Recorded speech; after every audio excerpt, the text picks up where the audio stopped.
Em tempos de conflitos intensos no Oriente Médio, especialmente entre Israel e Palestina, muitos cristãos ao redor do mundo se perguntam: será que estamos testemunhando o cumprimento das profecias bíblicas?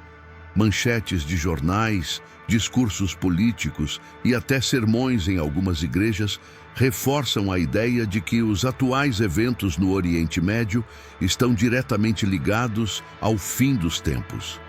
Mas será que essa é realmente a interpretação correta das Escrituras? Neste vídeo, vamos analisar o que a Bíblia realmente ensina sobre Israel, Palestina e as profecias relacionadas ao tempo do fim. Vamos deixar de lado as suposições populares e nos aprofundar numa compreensão bíblica e profética baseada na interpretação histórica bíblica defendida por teólogos. Antes de mergulharmos nas profundezas das Escrituras e compreendermos as raízes do conflito humano, convido você a se inscrever no canal. Ative as notificações para não perder nenhuma de nossas análises sobre os grandes temas da Bíblia e da história. A narrativa bíblica nos apresenta Deus fazendo uma aliança com Abraão em Gênesis 12. Deus promete que faria dele uma grande nação, que abençoaria todos os povos da terra através de sua descendência e que lhe daria uma terra por herança. Essa promessa se repete em Gênesis 15 e Gênesis 17, sendo ampliada a Isaque e Jacó. A terra prometida, Canaã, tornou-se o símbolo da aliança entre Deus e seu povo. Entretanto, essas promessas sempre foram condicionais. Em Levítico 26 e Deuteronômio 28, vemos que as bênçãos dependiam da obediência de Israel aos mandamentos divinos. Se obedecessem, seriam exaltados entre as nações. Se desobedecessem, seriam dispersos e sofreriam as consequências. Essa condicionalidade é essencial para entendermos a relação entre Deus e Israel ao longo do Antigo Testamento. Durante o período dos juízes, reis e profetas, o povo de Israel frequentemente se afastava de Deus, adotando práticas pagãs e desobedecendo aos mandamentos. Como resultado, sofreram invasões, exílios e destruições. Ainda assim, Deus sempre enviava profetas para chamar o povo ao arrependimento. No Novo Testamento, especialmente com a vinda de Jesus, vemos uma mudança profunda na compreensão de quem é o verdadeiro povo de Deus. João Batista já alertava os fariseus dizendo: não penseis que podem dizer, temos por pai a Abraão, porque Deus pode destas pedras suscitar filhos a Abraão. Mateus 3:9.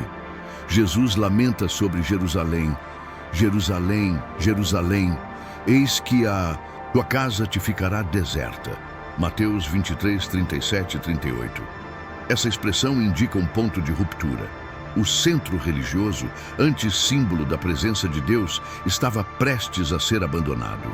Em Gálatas 3:29, o apóstolo Paulo afirma: e se sois de Cristo, então sois descendência de Abraão, herdeiros segundo a promessa. Aqui, Paulo mostra que o verdadeiro Israel não é mais definido por linhagem sanguínea, mas por fé em Jesus Cristo. Esse é o conceito do Israel espiritual. Todo aquele que crê em Cristo, independentemente de sua origem étnica. Essa ideia é reforçada em Romanos 9, 6, 8, onde Paulo escreve que nem todos os descendentes de Israel são Israel. A promessa não era apenas para os filhos da carne, mas para os filhos da promessa.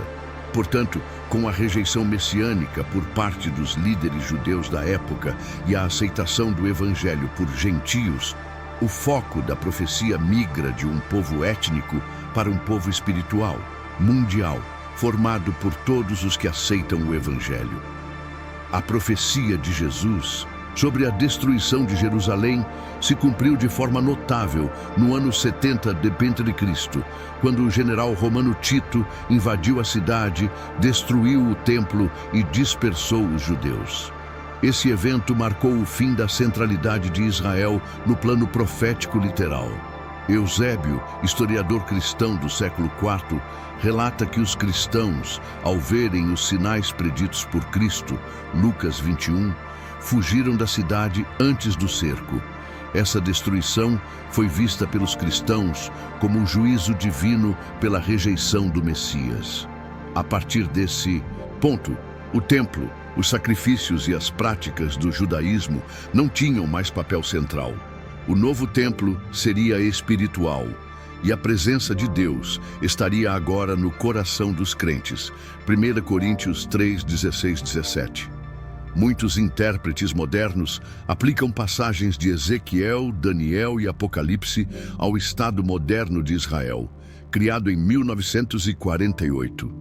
No entanto, a tradição profética vê esses textos sob uma perspectiva histórica e simbólica.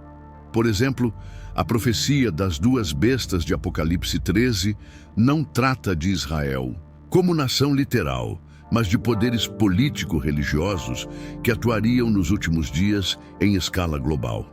O conflito final será entre a lealdade a Deus e a adoração à besta, um conflito espiritual e moral, não étnico ou territorial.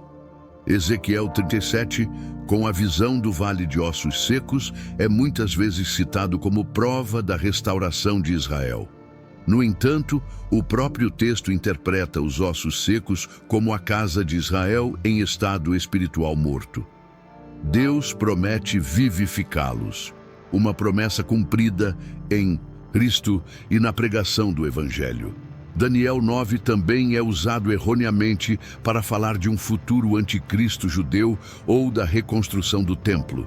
No entanto, o texto aponta claramente para o Messias, Jesus, e o encerramento do pacto com o povo judeu ao fim das 70 semanas proféticas.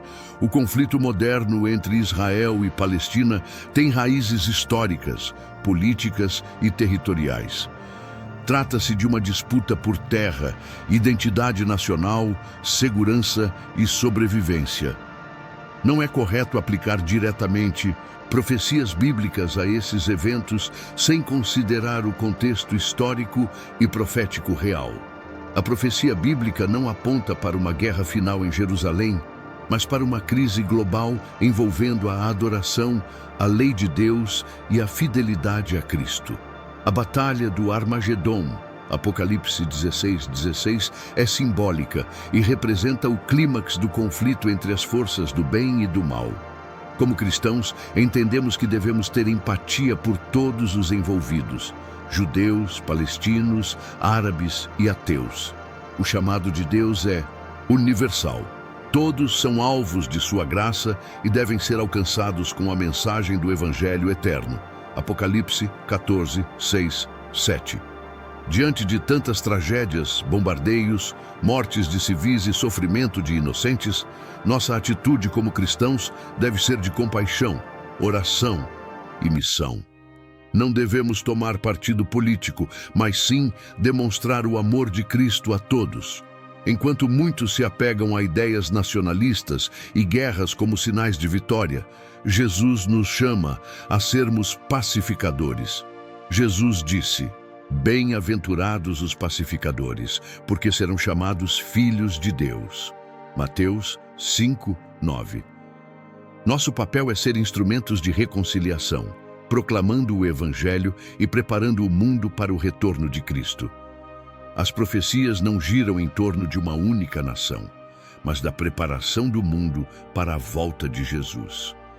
Devemos olhar para os acontecimentos atuais com discernimento bíblico, sem cair em interpretações sensacionalistas. A Bíblia nos chama a olhar além da superfície.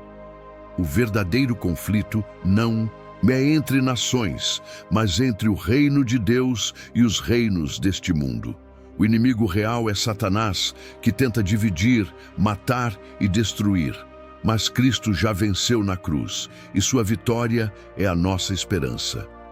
As profecias bíblicas não devem ser interpretadas com base em manchetes ou especulações humanas. Devemos permitir que a Bíblia interprete a si mesma com equilíbrio, oração e fidelidade ao seu contexto histórico e espiritual. O Israel de Deus hoje não é definido por etnia ou localização geográfica, mas por fé em Jesus Cristo. Somos chamados a fazer parte desse povo, independentemente de onde viemos. A pergunta que fica é: você está se preparando para fazer parte desse Israel espiritual?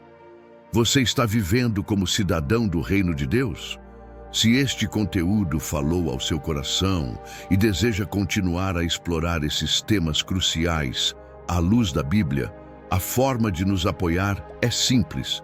Inscreva-se no canal e faça parte de um movimento que busca a verdade. Que possamos estudar a Bíblia juntos e permanecer firmes nas verdades proféticas para este tempo. Você já ouviu interpretações diferentes sobre Israel nas profecias? Deixe seu comentário abaixo. Maranata, ora vem, Senhor Jesus.